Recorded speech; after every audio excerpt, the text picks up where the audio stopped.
दिया। Bank statement जिसमें दिखाया गया था कि 25,86,000 रुपए लैंड एक्विजिशन कंपनसेशन के रूप में मिले थे दिनांक 31 जनवरी 2009।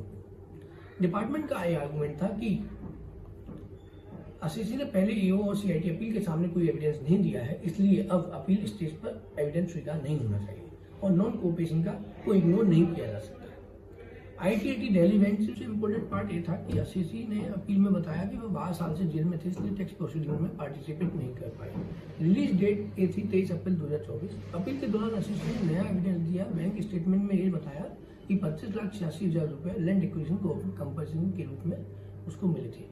ये पैसा 31 जनवरी 2009 को मिला था।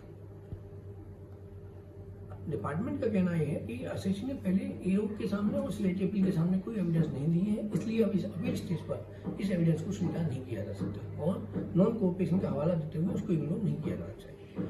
आईटीएटी ने दिल्ली बेंच ने बहुत ही बैलेंस्ड अप्रोच अपनाई। ट्रिब्यूनल ने कहा कि माना कि 12 साल तक जेल में रहना एक जेन्युइन हार्डशिप है, ये नॉन कोऑपरेशन नहीं है बल्कि कंपल्सन है।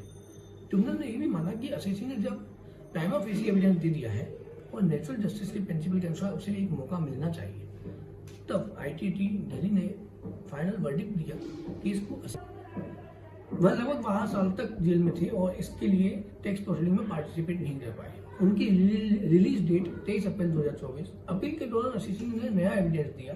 बैंक स्टेटमेंट जिसमें दिखाया गया था कि 25,86,000 रुपए लैंड एक्विजिशन कंपनसेशन के रूप में मिले थे दिनांक 31 जनवरी 2009। डिपार्टमेंट का यह आर्गुमेंट था कि असेसी ने पहले ईओ और सीआईटी अपील के सामने कोई एविडेंस नहीं दिया है, इसलिए अब अपील स्टेज पर एविडेंस स्वीकार नहीं होना चाहिए और नॉन कोऑपरेशन का कोई इग्नोर नहीं किया जा सकता। आईटीएटी दिल्ली बेंच से इम्पोर्टेंट पार्ट ये था कि असेसी ने अपील में बताया कि वह 12 साल से जेल में थे, इसलिए टैक्स प्रोसीडिंग में पार्टिसिपेट नहीं कर पाए। रिलीज डेट ये थी 23 अप्रैल 2024। अपील के दौरान असेसी ने नया एविडेंस दिया। बैंक स्टेटमेंट में ये बताया कि 25,86,000 रुपए लैंड एक्विजिशन कंपनसेशन के रूप में उसको मिले थे। ये पैसा 31 जनवरी 2009 को मिला था। डिपार्टमेंट का कहना है कि असेसी ने पहले ईओ के सामने और सीआईटी अपील के सामने कोई एविडेंस नहीं दी है, इसलिए अब इस अपील स्टेज पर इस एविडेंस को स्वीकार नहीं किया जा सकता और नॉन कोऑपरेशन का हवाला देते हुए उसको इग्नोर नहीं किया जाना चाहिए। आईटीटी ने दिल्ली बेंच ने बहुत ही बैलेंस्ड अप्रोच अपनाई। ट्रिब्यूनल ने कहा कि माना कि 12 साल तक जेल में रहना एक जेन्युइन हार्डशिप है, ये नॉन कोऑपरेशन नहीं है बल्कि कंपल्सन है। ट्रिब्यूनल ने यह भी माना कि असेसी ने जब टाइम ऑफ फेसी एविडेंस दे दिया है और नेचुरल जस्टिस के प्रिंसिपल के अनुसार उसे एक मौका मिलना चाहिए, तब आईटीटी दिल्ली ने फाइनल वर्डिक्ट दिया।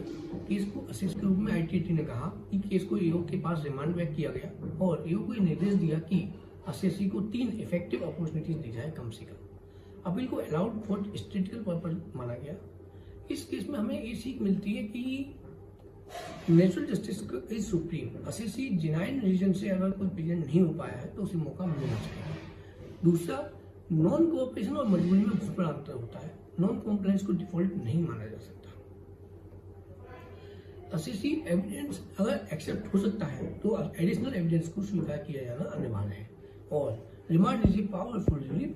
जब फैक्ट प्रॉपरली एग्जामिन नहीं हुए हों तो केस को वापस भेजा जाना चाहिए। अगर आपका कोई क्लाइंट जेन्युइन रीजन से अपीयर नहीं हो पाया है, प्रॉपर एविडेंस उसके पास है और एफिडेविट वगैरह दे सकता है, सपोर्टिंग डॉक्यूमेंट भी उसके पास है तो उसे अटैच करें। एडिशनल एविडेंस फाइल करते समय रूल 46A का प्रॉपर एप्लीकेशन लगाएं। हमेशा एम्फेसाइज करें प्रिंसिपल ऑफ नेचुरल जस्टिस और रीजनेबल अपॉर्चुनिटीज को। अगर आपको ये वीडियो अच्छा लगा हो तो आप इसे लाइक करें, शेयर करें, सब्सक्राइब